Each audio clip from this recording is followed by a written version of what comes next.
right, folks, David Parsons here with a quick preview of a brand new podcast I am very excited to share on the Nostalgia Trap Patreon page. For subscribers only, this is me and Ryan Boyd, a real Nostalgia Trap favorite. He is a professor of writing at USC. We have a lot of great conversations about what it's like to be a professor during this precarious time in higher education and apocalyptic moment in the wider world. We're having a lot of fun with these discussions. We hope you enjoy them. You can access all of Campus Trap and all of our Nostalgia Trap bonus material at patreon.com/nostalgiatrap.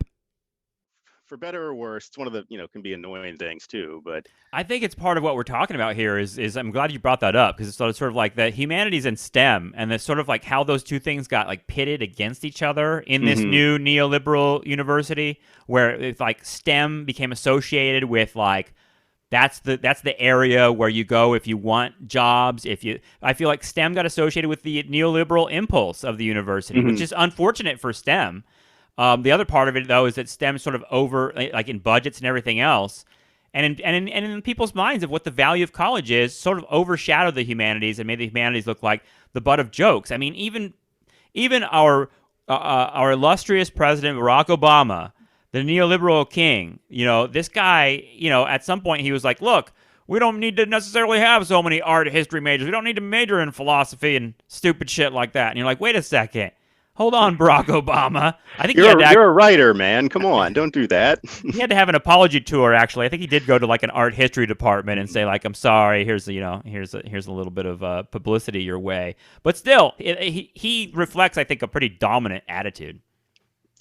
Yeah, and you think about someone like Obama. I mean, he's someone so steeped in humanistic traditions of like writing and public speaking and debate, and he's a well-read guy. Why would he do this? Yeah, well, I think why of all people did you have to shit on the humanities, right? I'm glad he apologized, right?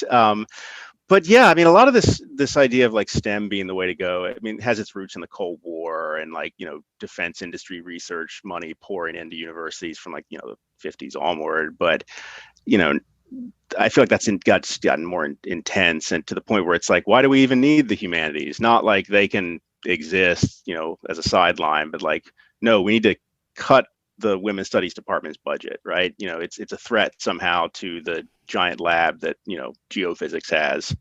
Well, that's why I'm saying like Barack Obama, like, what are you doing? You're kind of undermining the ideas of like the liberal values, right? And like, as much as we like to own the libs and like, sort of shit on liberalism, etc., and there's plenty to shit on, the other part of it is kind of like, well, by pursuing this neoliberal idea, you're sort of and undercutting the humanities in this way, you're making it easier for like reactionaries to just sort of roll over the whole project and see no value in it whatsoever. And you also create fewer liberals, because like for me, I mean, the Republicans are always right when they say college like creates, like indoctrinates people into the like progressive ideas and the left, because yeah, that's what it fucking is. Sorry, like college is not a place where you learn to be a right-wing reactionary.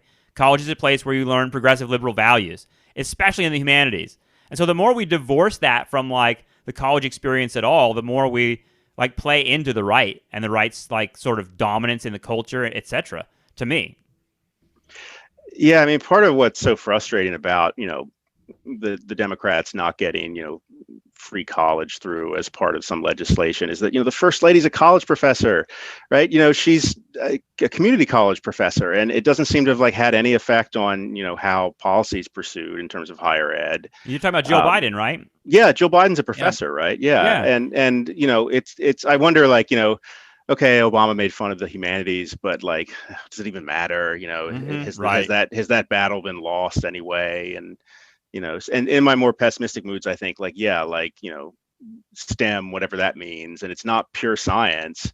It seems like it won. That's funny about Joe Biden, because I'm remembering the right's response to Joe Biden was like, oh, she calls herself doctor, but she's no doctor. She's just a professor. That's not a doctor. Like the right is ready for this shit. And I feel like that strategy works for a lot of people. Like there is a there is a like a thread of populist resentment of the elite professors that part of me is like, yeah, get them. And the other part of me is like, oh fuck, like this is who I am and who That's I me. sort of, yeah, exactly.